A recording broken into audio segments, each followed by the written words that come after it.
Hello class 10th. So this is 2.3 Swaraj in the plantation. Right. अब plantation की बात करते हैं तो प्लांटेशन होता है इंडिया के ईस्टर्न पार्ट में, मीन्स आसाम एरिया. ठीक है. यहाँ पे प्लांटेशन का जो मीन्स वर्ड यूज़ किया गया है वो प्लांटेशन टी, कॉफ़ी और कुछ और मेडिकल जो मेडिसिन्स लेने वाले देने वाले प्लांट्स हैं उनका है. ठीक है. तो ब्रिटिश जब गवर्नमेंट ने पूरे पे को ही ऑक्यूपाई किया हुआ था तो वो एरिया पे जो जितने भी गार्डन्स हैं असम एरिया के उनको ऑक्यूपाई किया हुआ था. वहाँ पर जो भी वर्कर्स काम करते थे, लेबर काम करती थी, उनको एक तरीके से ये कहिए कि बंधुआ मजदूर बना के रखा हुआ था. अगर वो बिहार के रहने वाले हैं, अगर वो उत्तर प्रदेश के रहने वाले हैं, अगर वो गुजरात से हैं या आंध्र प्रदेश से हैं या असम एरिया के दूसरे और स्टेट्स से हैं. ठीक है. उस टाइम पे असम ही था कंसीडर्ड पूरा. अभी जो उसके बाद जो ये टाइम टू टाइम पे स्टेट्स बने हैं, मीन्स आज वो 7 सिस्टर्स कहलाते हैं, है ना. त्रिपुरा है, नागालैंड है, मिज़ोरम है और असम है, अरुणाचल प्रदेश है. तो ये इस तरह से प्लांटेशन एरिया था असम का, है ना. तो वहाँ के वर्कर्स के लिए स्वराज क्या था उसको लिखने के लिए एनसीईआरटी इसको पैराग्राफ को डिज़ाइन करता है. राइट. महात्मा गांधी का स्वराज जो एक नोशन ऑफ स्वराज उनका था, एक जो आइडिया, एक आइडियोलॉजी उन्होंने पूरे इंडिया में फैला दिया था उस टाइम पे कि तो वो स्वराज वहाँ तक भी पहुँचा. अब उनके लिए स्वराज क्या है, जैसा अभी आपको बोला गया कि उनके लिए स्वराज क्या है कि वो अपने घर जा सकें, है ना. उनको बिल्कुल जो है बंद करके रखा हुआ है चार दीवारी के अंदर. वो काम करेंगे और वहीं पे उनके क्वार्टर्स बनाए हुए हैं, वो वहीं रहेंगे. उसके बाद जो है कहीं और नहीं जा सकते हैं. छुट्टियां मिलना या उनके घर तक जाना वो बहुत मुश्किल बात है, नहीं जा सकते थे. उनके लिए स्वराज क्या है कि वो अपने घर लौट सकें, है ना. वो भी अपनी फैमिली के साथ वहाँ पर रह सकें. काम करने के लिए आए कहीं कोई बात नहीं है. आज भी इंडिया में पूरे इंडिया में वर्कर्स जो हैं या एम्प्लॉयमेंट के लिए पूरे इंडिया में जो जाते हैं एक स्टेट से दूसरी स्टेट में और जॉब करते हैं, अपने घर से भी कांटेक्ट में रहते हैं, आते जाते रहते हैं, सारे काम चलते रहते हैं. लेकिन जब जाने नहीं दिया जाए तभी तो आप गुलामी कहोगे. राइट. तो ये कंडीशन असम में रही, है ना. और इसी को तोड़ते हुए उन लोगों ने मूवमेंट्स अपने स्टार्ट किए, मीन्स एक रेबेलियन अपना रिकॉर्ड कराया, एक विरोध अपना दिखाने की लगातार कोशिश की. लेकिन जो है वो उतने ज़्यादा इफ़ेक्टिव नहीं हो पाए और वो जो उनका रिवॉल्यूशन था वो थोड़ा सा हल्का हो गया. Right.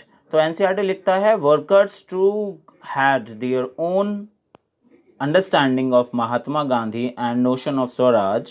For plantation worker in Assam, freedom meant the right to move freely in and out of the confined space in which they were enclosed. मतलब आना जाना कर सकें, वही तो नहीं करने दिया जा रहा है ना. And it meant retaining a link with the village से लगातार जुड़े रहें. From which they had come, जहाँ से वो हैं, है ना. अब वो आपको एक बार अगर आप नौकरी करने चले गए हैं वहाँ पे आप प्लांटिंग को के बहुत आसान नहीं होता है प्लांटेशन वैसा, है ना. बहुत ज़्यादा डेलिकेट प्लांट्स होते हैं, उनको संभाल के रखना, उनके लिए सीखना भी पड़ता है उनको कि कब कितने टेम्परेचर पे पानी है, क्या चीज़ें हैं, कैसे पत्तियाँ तोड़ी जाती हैं.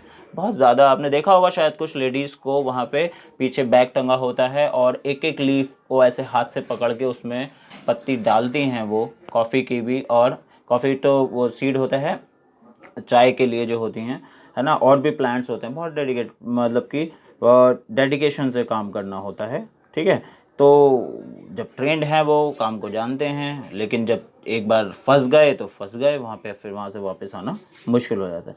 तो अंडर द इनलैंड ये एक इमिग्रेशन एक्ट 1858 में प्लांटेशन वर्कर्स के लिए, है ना, बना दिया गया था. ये इंग्लैंड में भी था और उन्होंने इंडिया में भी इसको जो है लॉज कर दिया एक तरीके से। Inland immigration act of 1859, plantation worker were not permitted to leave the tea gardens without permission. Right, एक नंबर का एक क्वेश्चन ये आता है कि टी वर्कर्स पर कौन से एक्ट के थ्रू परमिशन नहीं दिया जाता था, तो आप याद कर लीजिए, इनलैंड इमिग्रेशन एक्ट है 1859 में, जिसमें वर्कर्स को परमिशन नहीं थी कि वो अपने घर वापस जा सकते थे। And in fact they were really given such permissions when they hear of the non cooperation movement, thousand of workers defied the authorities, left the plantation and headed home। लेकिन क्या हुआ, कोई फ़ायदा नहीं है। वो सोच रहे थे नॉन कॉर्पोरेशन मूवमेंट के साथ मिल जाते हैं और कुछ हम भी रिवॉल्यूशन जो है इस तरह से करेंगे तो थोड़ी सी आज़ादी मिल जाएगी। क्योंकि यहाँ पर एक अच्छा वर्ड यूज़ किया वहाँ के वर्कर्स ने, वो किया गांधी राज। ठीक है, और गांधी राज का मतलब क्या है, देखो एनसीईआरटी किस तरह से लिखता है इसको। They believed that Gandhi Raj was coming and everyone would be given land in their own village. They, however, never reached their destination।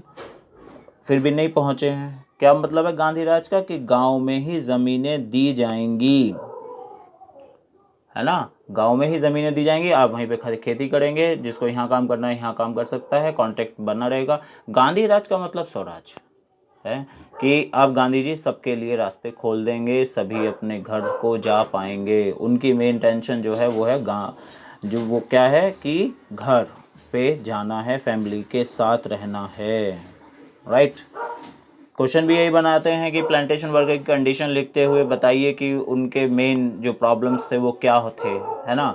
Gandhi राज का मतलब क्या था, एक शॉर्ट में क्वेश्चन बनाते हैं बोर्ड में जनरली। राइट, चलिए आगे देखते हैं। तो इन्होंने कोशिश की है, लेकिन रेलवे स्टेशंस और स्टीमर की स्ट्राइक हुई हुई है उस टाइम पे, या उस दिन, उस एक टेन्योर में, उस टाइम पीरियड में पुलिस ने उनको पकड़ लिया है और बुरी तरह से पीटा, जिससे अब वर्कर है, काम भी करेगा, फिर सड़क पे पिटे भी, तो उसको सहन करना मुश्किल हो जाता है, क्योंकि वो कमाएगा, काम करेगा तभी खा पाता है। उसको ज़्यादा अथॉरिटी, एक तरीके से एक लैविश लाइफ का तो मतलब ही नहीं है ना। वो तो जितने टाइम पे काम कर रहा है उतने टाइम पे उसको पेमेंट मिल रहा है, और या फिर खाने के लिए मिल रहा है, बस वो उसकी लाइफ चल रही थी। लेकिन झुकाव एक तरीके से हुआ नॉन कॉर्पोरेशन मूवमेंट में के लिए भी, और जो गांधी राज की तरफ, कि उन्हें एक विश्वास हुआ कि अगर सपोर्ट में सभी लोग एक साथ आते हैं तो हमारे साथ कुछ अच्छा हो सकता है। राइट, लेकिन कांग्रेस को ये भी पसंद नहीं है, कांग्रेस इसको साथ में लेकर नहीं चलना चाह रही है। दे interpreted the term Swaraj in their own ways, imagining it to be a time when all suffering and all troubles would be over। वो सोच रहे हैं कि स्वराज हो तो सब कुछ सही हो जाएगा। Yet when the tribals chanted Gandhi's name and raised slogan demanding स्वतंत्र Bharat, they were also emotionally relating to an all India allegation। स्वतंत्र भारत का नारा उठाना, मतलब एक देखो क्या है यहाँ पे, सिर्फ एक साइकोलॉजिकल वे है कि जब हम एक मोटिव से जुड़ते हैं और इकट्ठा होते हैं, स्ट्रेंथ आती है, और कुछ स्लोगन, कुछ नाम, है ना, बहुत वैसे लोग हैं सीधे बिल्कुल, है ना, उन्हें काम करना आता है, बहुत ज़्यादा उनका जो IQ लेवल है वो नहीं है, बहुत सिंपल लेवल है। राइट, तो उनको चाहिए एक कि इस तरह से एक कोई पाथ मिले जिसके नाम से हम आगे बढ़ सकें, और वही वो लोग करने की कोशिश लगातार कर रहे हैं, है ना। इसलिए लिखते अभी है एनसीईआरटी के they were also emotionally relating to an all India allegation when they acted in the name of Mahatma Gandhi, Mahatma Gandhi के नाम पे कर रहे हैं, और